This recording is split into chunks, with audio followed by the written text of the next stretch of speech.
Hello my friends, welcome back to Refit and Sail. My name's George Isted, the Solent Boat Butler. This is Refit and Sail. The boat I'm sitting on is a Contessa 32. You're watching Project Lottie, and in front of me is a bloody big stainless steel fuel tank. So you can probably guess what the subject of this video is today. All the early Contessa 32s had a fairly small fuel tank, so it was a barrel-shaped tank that was fitted in the cockpit locker, which is underneath the camera. I think it had maybe 25 litres of capacity, maybe 30, but I don't think it was actually that big. This boat was the same. We needed to take that fuel tank out because it needed cleaning internally, and we had a bit of a chat with the owner about what he wanted to do, because there was a certain cost involved in taking that tank out, making an access hatch, cleaning it out and then putting it back in again, and it was not a stupid amount of money to upgrade the tank and put in a custom-made stainless steel fuel tank, which will increase the range of the boat under engine very significantly. A very good friend of mine, who's an excellent fabricator, has made me a new stainless steel tank. We achieved that by, first of all, I made a mock-up. I took some dimensions off another Contessa. I've also then increased those dimensions, made a mock-up out of plywood, because the key thing is that I need to be able to fit it, which means I need to get it in through the locker lid. And my mock-up just about fitted through the locker lid, and I could rotate it inside the locker and I'll be able to mount it to the bulkhead at the forward end of the cockpit locker. So once I knew that I had a mock-up that was going to fit, I sent it off to my friend and he duly ordered up the stainless steel and made me a new tank. So here is that new tank, and I think it's going to have a capacity of around 55 litres, based on the last one that I made was a very, very similar design. I could sit here and calculate it, but I haven't gotten around to it. What I will do is ultimately put 20 litres in, put another 20 litres in, and basically keep going until it's full, and then I'll know the capacity. But what we've also done on this tank is change the way the fuel picks up. So we've got a fuel filler here, 38mm fuel filler. We've got the vent here, which is 90mm, which is 3/4 inch, and then we have these four doodads here. So these are the fuel pickups. Rather than having what the old tank did, which was a drain off the bottom of the tank, we've got fuel dip tubes, which is a much more modern way of doing it, and the tube goes down to the almost the bottom of the tank. So I think there's 10mm, maybe 15mm of gap between the bottom of these tubes and the bottom of the tank, and what that means is if there's any sediment in the bottom of the tank, it will stay there and hopefully not get sucked up the dip tube. We've also got a spare one here. The idea of the spare one is that this can be used to take a fuel sample should that ever be needed, but we've blanked that off for now. So what these three fittings are going to be are fuel feed to the engine, fuel return to the engine, and we have put in a third one, which is going to be a takeoff for a diesel heater, because ultimately, but not right now, the boat is going to get a diesel heater. Then this thing in the middle, fuel tank sender. So the original tank never had a tank sender. What they used to do back in the 70s and 80s is they would have a fuel sight tube. So there'd be a fitting on the top and the bottom of the tank, and on that you'd have a clear hose, and you could see with your eyes where the fuel level was. Now that actually isn't allowed under current regs, so all fuel tanks go for an electric fuel tank gauge. This is an NMEA 2000 gauge, so it will connect up to the NMEA 2000 network, and the owner will be able to look at how much fuel he's got simply by looking on his multifunction displays up there, or on his chart plotter, or wherever else he may want to see the data that is on his NMEA network. So I've fitted these before to a number of Contessas and they work really well. In fact, I've got another one right here ready to go into the tank for the Contessa, which is next door, so that is a job for next week. But I want to get this fitted, but before I do, I've also suggested to the owner that we also replace the filler, the deck fitting for the filler for this, with a nice shiny new one, so it matches the water filler which I fitted a few weeks ago. So we'll start by doing that, and then I think I'm probably going to call it a day and come back tomorrow and actually get this tank in. So if you're wondering what a tank gauge sender looks like. I thought I'd just open this one up. This is a 350mm long gauge to go into the boat next door. As I said, that's got a standard tank for a later boat, which is higher capacity than the standard tank for the early Contessas. And we have a fitting kit for it, which is some stainless steel rings and a washer and what have you, so we can drill a hole and bolt that down to the top of the existing tank. And then we have the sender, which is this chap here. It's all beautifully wrapped up. So this is a Weimer sender. I think they're a British company. At least I phoned them up and order it directly, and they seem to be English. And here we go. This is the tank sender, and it has a little black doodad on it. Might be easy for you to see it when it's not in the bag, I imagine. I just don't want to lose any bits, like the washers for fitting it. Whoop! And I nearly dropped it. There we go. So this has been pre-calibrated for fuel. It's essentially the same sender if you have water, but they program something in this to say, I'm fuel and I'm tank number 0, because if you've got multiple tanks you might have tank 0, tank 1, tank 2, whatever. But this is programmed for tank 0 because the boat only has one tank. This thing slides up as the fuel fills up in the tank, and obviously does the same when it drops down. And yeah, that's basically it. You fit it and they work. And you connect it up to the NMEA 2000 network using this plug. Here's the old filler. Removing it couldn't be simpler. I've already taken the hose off. In fact, the hose pretty much fell off. So just going to have to undo 4 screws, and this chap will pop out pretty easily. The chrome on this is actually not too bad, given that it's nearly 50 years old, but given there's so many new bits and bobs on this boat that have been fitted, it kind of does stand out a little bit.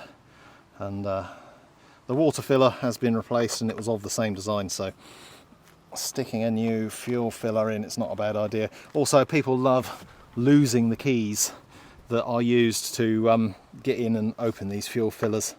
So the one that I'm replacing it with doesn't need a key, it just has a little flip up thing. I'll show you in a minute. It's in that box just out of shot.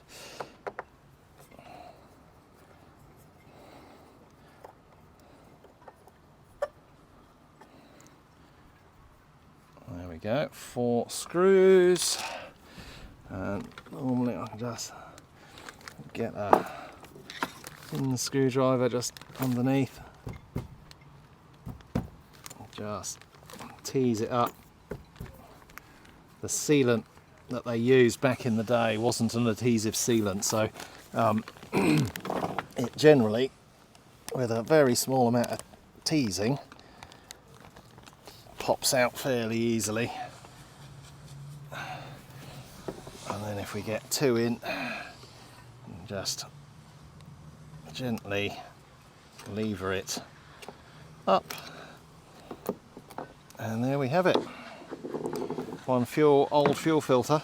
Now, I have been told that this very old sealant that was used may or may not have some asbestos in it, so generally speaking I'm pretty careful with it, so I hoover it up. Fortunately it's not dusty, if that makes sense. It generally comes out as a fairly sort of homogeneous lump, but I'm just going to go and get a vacuum cleaner and get that on this while I clean up the sealant, and then I know I'm hopefully fairly safe from breathing it. That's all the sealant cleaned up, although I will give it a wipe with some acetone in a minute just to give it a final clean. But what I will show you, so I've just opened the box, is chuck the paperwork down there. Wind's come up. It's been really stinking hot here all day. Now there's a nice breeze, because I was planning on going for a paddleboard in half an hour or so, and of course the wind's now picked up, so I might have to go up the river and find a nice quiet spot. There we go, one shiny new fuel filter, which is going to look rather lovely in there. But as is always the case, it's never quite as simple as just swapping an old one for a new one, because it won't fit. So I'm going to have to open up the hole slightly. I was totally expecting that. And I'll go and get some hole saws. And I might show you a neat trick on how to open up a hole using a hole saw. Because typically when you use a hole saw, it has a centre drill so that it doesn't wander around. Because if you just try and use a hole saw without a centre drill, it's impossible to use. So you need something to centre it. But of course, there's nothing to centre it in there, is there? So let me go and get my hole saws and I'll show you the neat trick. Hole saw trick: if you need to drill a hole and you can't use obviously the centering drill, as I can't here, what do? Well, there's a neat trick which I learnt many years ago, and that is to get another hole saw which is about the right size to fit snugly in the hole. This one's very, very loose, but I could use this, but imagine I've got one that's the right size, that's a nice snug fit in there. All I do is take that smaller one, got my larger one here, and I screw the smaller one onto the threaded part of the mandrel, and the small one will stick out above the large one, and then that will centre my hole saw so that I can open up the hole to the required size. Now, this one is super, super loose, and if this was the only one I've got, I can enlarge it by just using some masking tape. So I'll just wrap masking tape around this, round and around and around, until it is the right diameter to be a nice snug fit in the hole. Now, having said all of that, the outer part of this hole is slightly larger than the inner bit, so I'm going to not use a hole saw. I'm going to use a flap wheel. So I'm going to use one of these. So I'm just going to chuck this in. This is like a 40 or a 60 grit abrasive paper on a wheel, and I'm going to pop that in there and just open it up until it's the right size, because that's going to be, I think, easier, and it will save me wrapping lots of tape around one of my other hole saws. So let's do that.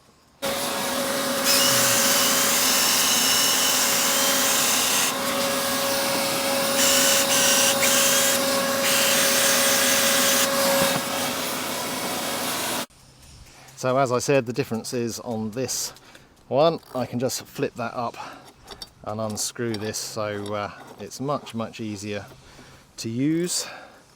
But next, I'm to orient it so diesel is facing aft, and I need to drill some fixing holes. So I'm just going to use some number 8 screws. So 3.5 mil should be about right.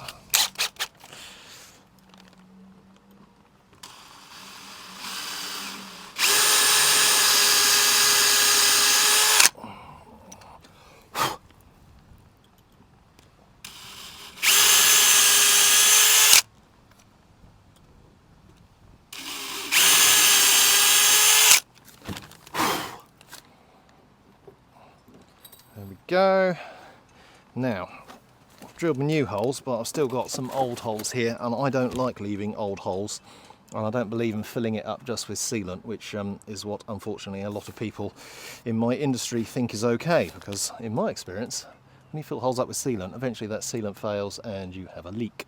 So I'm going to just drill out these old fixings and fill them up with a little bit of, well, quick set epoxy will do the job, as I have it right here. I was going to use some polyester filler, but I've got some 5-minute epoxy which I can just blob down into those holes. That will cure, and then we can fit our fuel filler. Well, I have changed my mind, as a girl is allowed to do, and I'm going to use some of this polyester filler, which I'm going to over-catalyse, and I'm going to squeeze that in the holes. And it may not be obvious, but I have countersunk the holes that I'm filling, because it gives a little bit more surface area for the filler to adhere to. There's the lid of that, there it is. And it's so warm today and sunny, which is why I'm wearing sunglasses. I'm sorry, I know that this is impersonal and people have told me off for doing it on videos, but I struggle with really bright light, so I do have to wear sunglasses when it is bright to protect my eyes. So this is a polyester filler that I use for all sorts of different things. It has kind of like glass strands mixed into it, and it's super useful.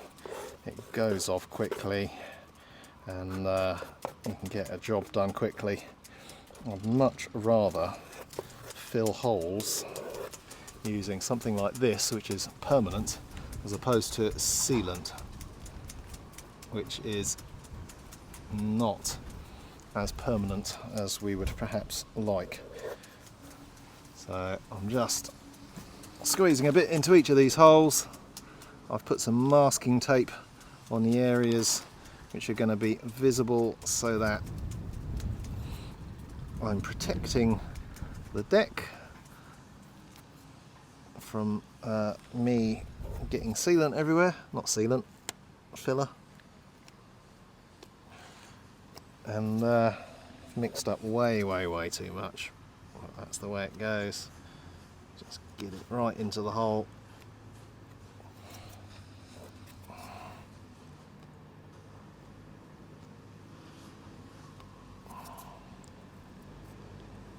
Get in there. There we go.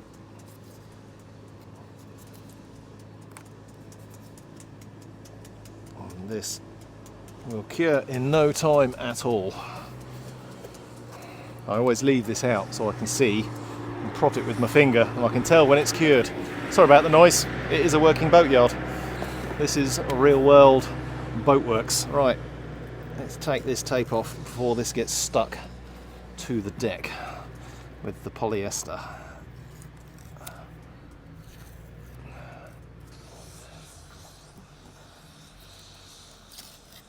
There. Little close up for you. So that has been filled, and once that's cured, we'll give it a little clean up and the fitting can go onto the deck.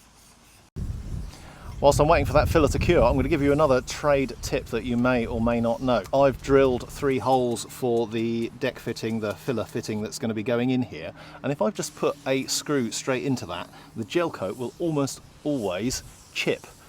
Because gel coat itself is not very strong at all. It's quite fragile, in fact.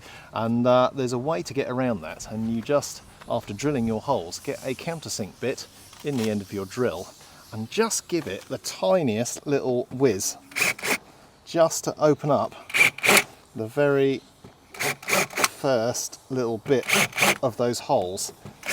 And by removing that tiny amount of gel coat just around the screw fixing, it stops it from chipping when you put your screw in. My filler has now cured, so I'm just going to give it a very little sand just to take off the high bits. And my girlfriend is watching. She's out of shot. She's German, so she's making sure I do it with Germanic precision. Is that right? And efficiency. And efficiency. German efficiency and precision. That's quite a lot of pressure.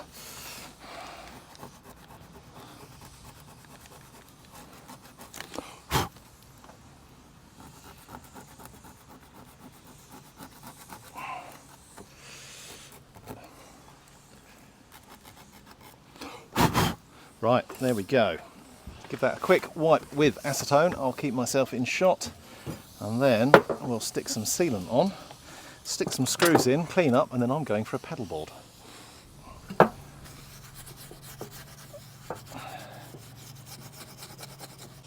And then we can double check that it actually still fits and all the holes line up. That's all nice and clean. Pop it in the hole. Looks good. Time for some sealant. So you can use anything you like, but my favourite sealant is Sabatac. This is Sabatac 750 XL. I'm just going to put a nice bead around the fitting. It's kind of like a recess for it to go into. I need to hold it up so you can see. Oh, well, now I'm getting it everywhere. It's the pressure of being watched. See, it doesn't worry me that thousands of people watch my videos, but there's one person sitting very close that's watching.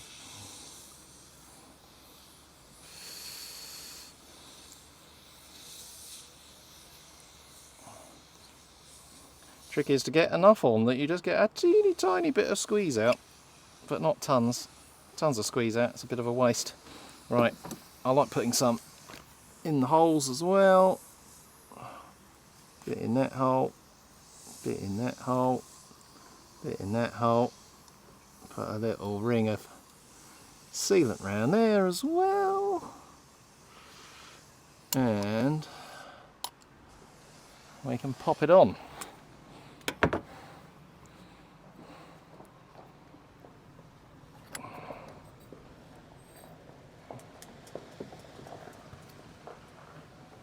Screws, using number 8s. These are 3/4 inch, or 5/8 I think actually. And hopefully I can find the hole. It's a joke there, but I won't go there. I can hear some sniggering in the back.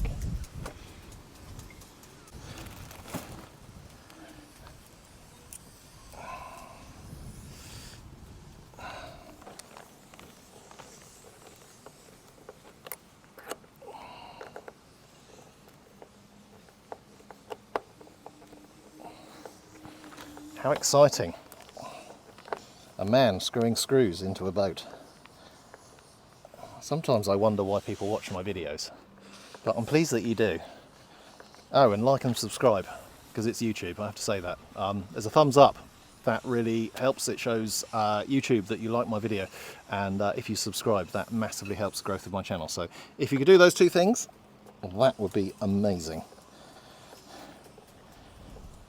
In fact, I'd go as far as to say, if you do those two things, I'll keep making videos.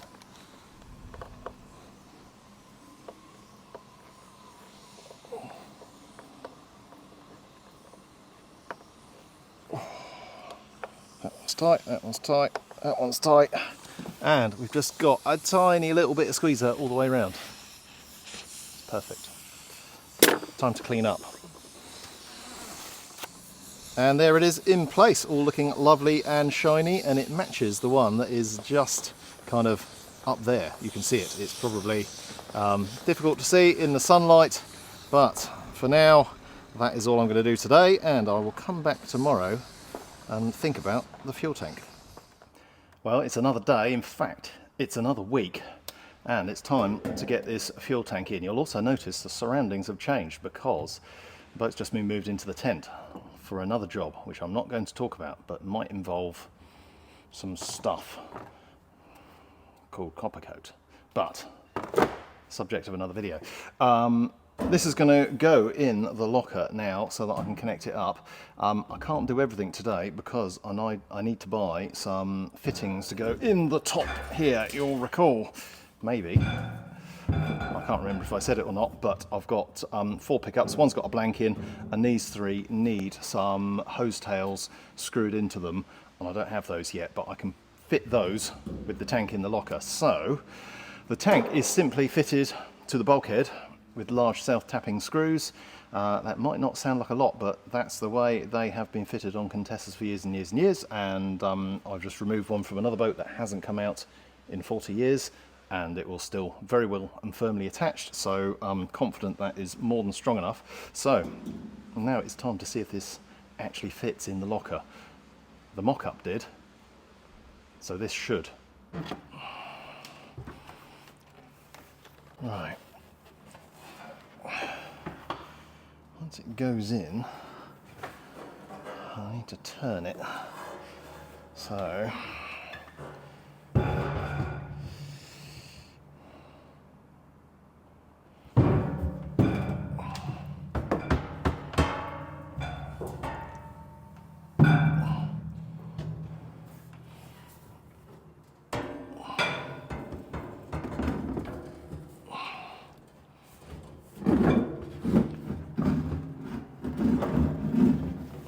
That's a good start.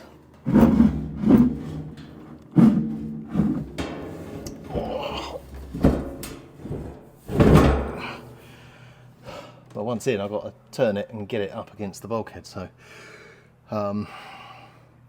that's not so easy. I also need to mark off the holes where it's going to go, where it needs to be drilled, and drill them all whilst in a very small area. And you can laugh at me if you like, because I've got to get in there.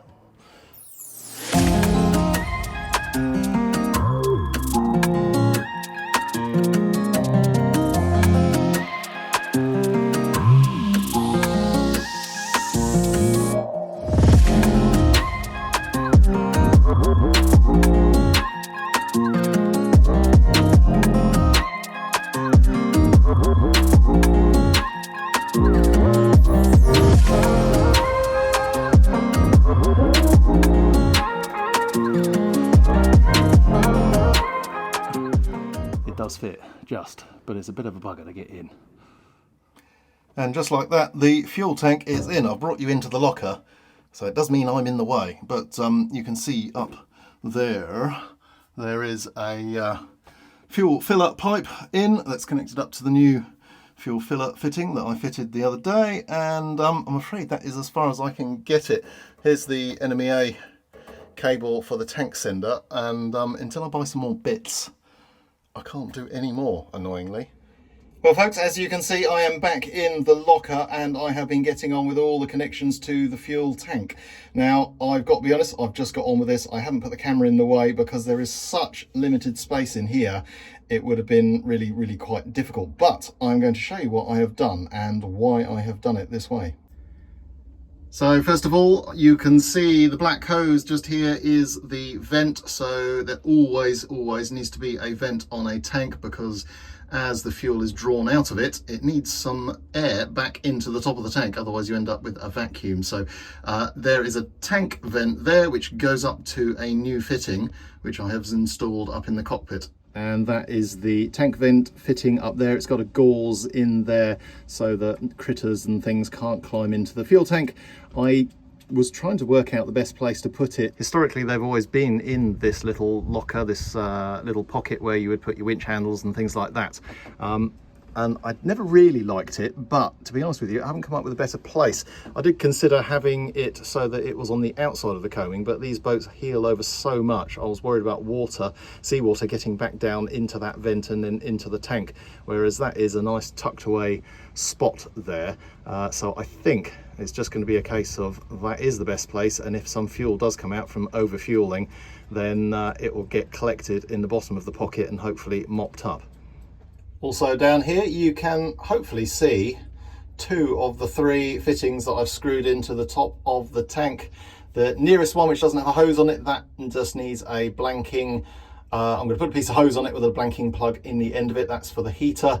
The next one along is the fuel return, so that's a 8mm ID hose that goes onto there. Now tucked behind there is a third fitting with a 10mm hose that comes down to a fuel tap. Now you always want to have a way of shutting off the fuel, and that is it. I did consider having that directly on the top of the tank, but it's so tight in here to get to. I thought it's much easier and much better for the owner to have the tap on the side there, and then he can easily reach in, switch it off if he needs to replace the fuel filter, then he can reach in and switch it back on really easily. It is just like a foot inside the locker lid, so super easy to get to. The hoses then run down, clipped up just to stop them wobbling around, and then enter the engine bay through a couple of holes there. So you can see how hard that was to film even whilst I wasn't doing any work. So that is why I did not film me actually installing it. But let me take you inside now, as you can see, and the engine is looking almost ready to run. Back here you can see that pipe there is the fuel return. It just connects up to the second injector and puts excess fuel back into the fuel tank. And at the front here I have reinstalled the original fuel filter, that is the fuel filter that came with the boat. It does need a new element. I'm going to swap that in just a second, but all the hoses are connected up, so fuel in from the tank and then fuel back out and round to the lift pump, which is tucked in there. You can possibly see a little lift pump. So this engine is basically ready to run, although it could do maybe with a little clean. Hope that was interesting or enjoyable to watch. That was the fuel tank in, all the new fuel lines and a fuel filter and everything connected back up to the engine. Appreciate there wasn't a lot of doing in this video, but hopefully it was interesting nonetheless. If you can, give me a like, a thumbs up down the bottom, that's really appreciated. And if you haven't already subscribed, that would be awesome. It really does help grow the channel. To those of you that support the channel financially using the link down in the description, the PayPal link where you can buy me a beer, thank you very much, really appreciate it, and I will see you next time. Bye for now. Yeah, no. Right, this one goes up. This one goes up.